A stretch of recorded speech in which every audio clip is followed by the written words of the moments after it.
Hello বন্ধুরা, আমি তন্দ্রা। আমি আজ তোমাদের ষষ্ঠ শ্রেণীর বাংলা পাঠ্য বইয়ের মাটির ঘরে দেওয়াল চিত্র গল্পটির সমস্ত প্রশ্ন উত্তর নিয়ে আলোচনা করব। তার আগে আমার চ্যানেলকে অবশ্যই লাইক, কমেন্ট, শেয়ার করো ও আমার চ্যানেলকে অবশ্যই সাবস্ক্রাইব করো এবং আমার ফেসবুক পেজটিকেও লাইক করে দিও। আমার ফেসবুকের লিংক ডেসক্রিপশনে দেওয়া আছে, যাতে আমার চ্যানেলের সমস্ত ভিডিওগুলি সবার আগে পেতে পারো।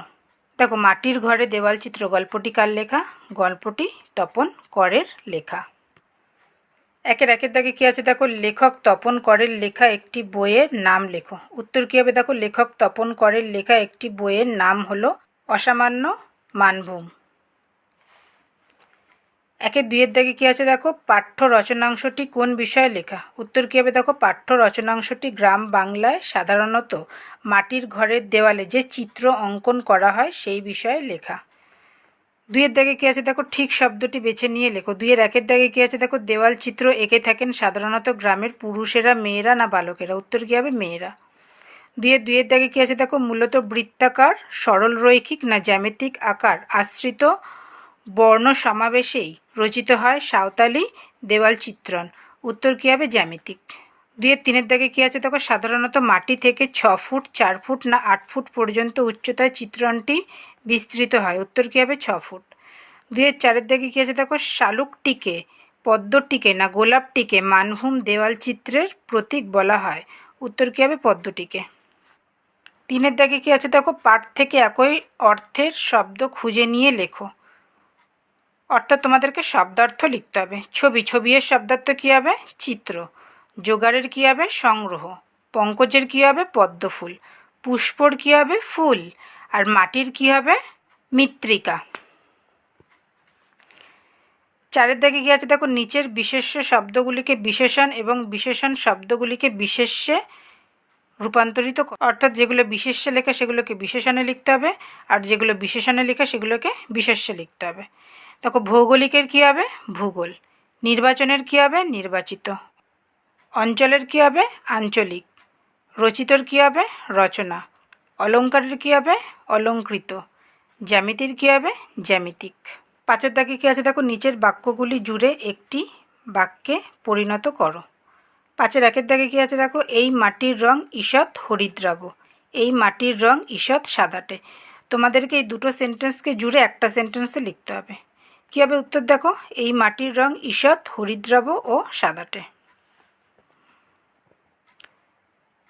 দুইয়ের দাগে কী আছে দেখো, দূর থেকে দৃশ্য হিসাবে মানানসই হওয়া চাই, এইভাবেই দেওয়ালগুলি নির্বাচন করা হয়।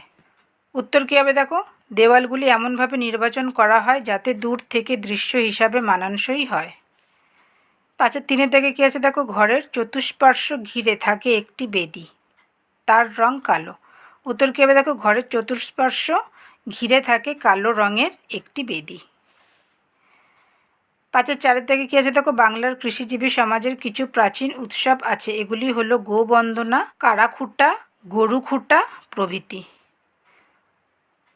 উত্তর কী হবে দেখো, বাংলার কৃষিজীবী সমাজের কিছু প্রাচীন উৎসব হলো গোবন্দনা, কারাখুঁটা, গরু খুঁটা প্রভৃতি। ছয়ের দাগে কী আছে দেখো, নিজের প্রশ্নগুলির উত্তর নিজের ভাষায় লেখো। একের দাগে কী আছে দেখো, তোমার জানা কোন অঞ্চলের লোকসমাজে দেওয়াল ছবি আঁকার চল আছে? উত্তর কী হবে দেখো, আমার জানা বর্ধমান, বাঁকুড়া, বীরভূম, পুরুলিয়া অঞ্চলের লোকসমাজে দেওয়াল ছবি আঁকার চল আছে। দুইয়ের দাগে কী আছে দেখো, মানভূম জেলা সংলগ্ন আর কোন কোন জেলায় দেওয়াল চিত্রণ হয়ে থাকে? উত্তর কী হবে দেখো, মানভূম জেলা সংলগ্ন মেদিনীপুর, বাঁকুড়া, বর্ধমান, বীরভূম জেলাগুলিতে দেওয়াল চিত্রণ হয়ে থাকে। তিনের দাগে কী আছে দেখো, মানভূম জেলায় কোন কোন আদিবাসী গোষ্ঠীর বাস? উত্তর কী হবে দেখো, মানভূম জেলায় সাঁওতাল, ওরাও, হো, মুন্ডা, শবর, কোল, অসুর, ভূমিজ, বীরহর, খেরিয়া, শবর প্রভৃতি আদিবাসী গোষ্ঠীর বাস। চারের দাগে কী আছে দেখো, মাটির দেওয়াল চিত্রগুলি সাধারণত কোন কোন উৎসবে আঁকা হয়? উত্তর কী হবে দেখো, মাটির দেওয়াল চিত্রগুলি সাধারণত আশ্বিনের দুর্গাপূজা, কার্তিকের অমাবস্যা ও দীপাবলি এই উৎসবে আঁকা হয়। পাঁচের দাগে কী আছে দেখো, দেওয়াল চিত্র করার জন্য কি কি উপাদান ব্যবহৃত হয়?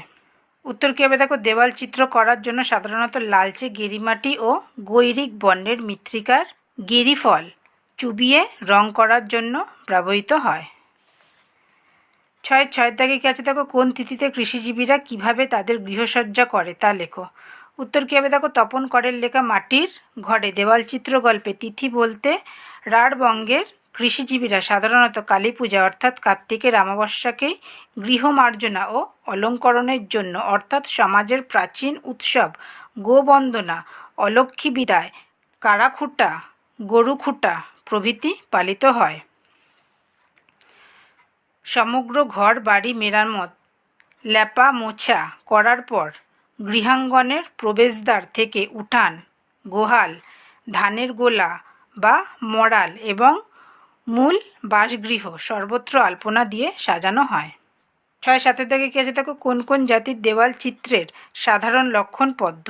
উত্তর কী হবে দেখো, তপন করের লেখা মাটির ঘরে দেওয়াল চিত্র গল্পে ভূমিজ, কুর্মী বা অন্যান্য গোষ্ঠীর মানুষেরা যে চিত্রণ করে থাকেন তার সাধারণ লক্ষণ হলো পদ্ম। 6-8 দাগে কী আছে দেখো, দুধে মাটির ওপর কিভাবে চিত্রণ করা হয়। উত্তর কী হবে দেখো, তপন করের লেখা মাটির ঘরে দেওয়াল চিত্র গল্পে অত্যন্ত মসৃণভাবে নিকানো দেওয়াল অপেক্ষাকৃত হালকা রঙের বেলে মাটির গোলা দিয়ে নাতা দেওয়া হয়। এই মাটির রং ঈষৎ হরিদ্রাভ ও সাদাটে, তাই স্থানীয় ভাষায় এই মাটিকে বলা হয় দুধে মাটি। এই মাটির প্রলেপটি ভিজে থাকতে থাকতেই এর ওপর হাতের আঙুলের ডগা দিয়ে দাগ টেনে এঁকে ছবি তৈরি করা হতো। 6-9 দাগে কী আছে দেখো, মোরগ ঝুঁটির চালচিত্রে আর কী কী নকশা থাকে। উত্তর কী হবে দেখো, তপন করের লেখা মাটির ঘরে দেওয়াল চিত্র গল্পে মোরগ ঝুঁটি হলো একটি গুরুত্বপূর্ণ বিষয়। মোরগ ঝুঁটিকে চালচিত্রের মধ্যে স্থাপন করে অন্যান্য মোটিফ সংযুক্ত করে জড়োয়া সাজ করা হয়, যা মোরগ ঝুঁটির ঝড় বা মুর্গাঝাড় নামে পরিচিত। চালচিত্রটির ধারে ধারে সারিবদ্ধ থাকে উদীয়মান সূর্যের নকশা। সূর্যগুলির ফাঁকে ফাঁকে উঠে আসে একটি করে আধফোটা পদ্ম। এর বাইরে যে শূন্যস্থান পড়ে থাকে সেখানে বসানো হয় নানা রঙের ছোট ছোট মোটিফ।